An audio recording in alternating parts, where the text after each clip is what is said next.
નમસ્કાર, હું છું રાજન જોશી અને આપ જોઈ રહ્યા છો ભડકો.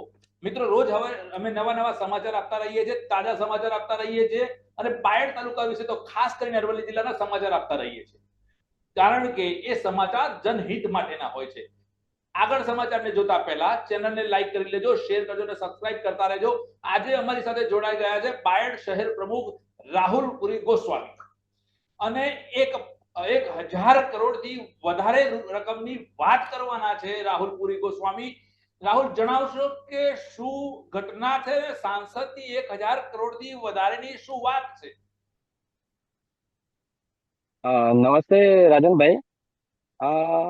બાયડના મતદારોની વર્ષોથી માગણી હતી કે અવારનવાર બાયડથી અમદાવાદ અથવા ગાંધીનગર જતા વ્યક્તિઓને વાહનોમાં જે ટ્રાફિક નડતો હતો, જેથી કરીને આ ટ્રાફિકનું નિવારણ થાય એટલે 4 લેનની માગણી વર્ષોથી બાયડની જનતા કરી રહી હતી.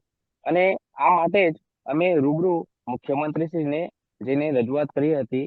આપણા સાંસદ શ્રી શોભનાબેન બારૈયા પણ અમારી સાથે આવ્યા હતા રજૂઆત કરવા, અને એમને બહુ ખાસ અંગત ધ્યાન લેવા માટે એમને રજૂઆત કરી હતી મુખ્યમંત્રીને.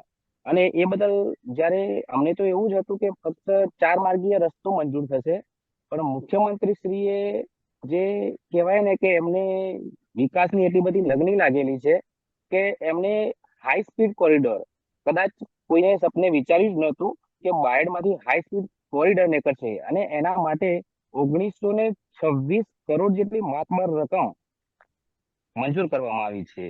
અને છેક ગાંધીનગર થી બાયડ, લુણાવાડા, ઝાલોદ સુધીનો આ માર્ગ જે હાઈ સ્પીડ કોરિડોર બનશે એટલે લોકોને આવન જાવનમાં જે સગવડ મળશે, ટ્રાફિકનો સમસ્યા નિવારણ થશે, વેપારનો વિકાસ થશે, અને સામાન્ય હોસ્પિટલ માટે કે જે અમદાવાદ કે ગાંધીનગર જવું પડતું હતું એનાથી પબ્લિકને બહુ જ ફાયદો થવાનો છે.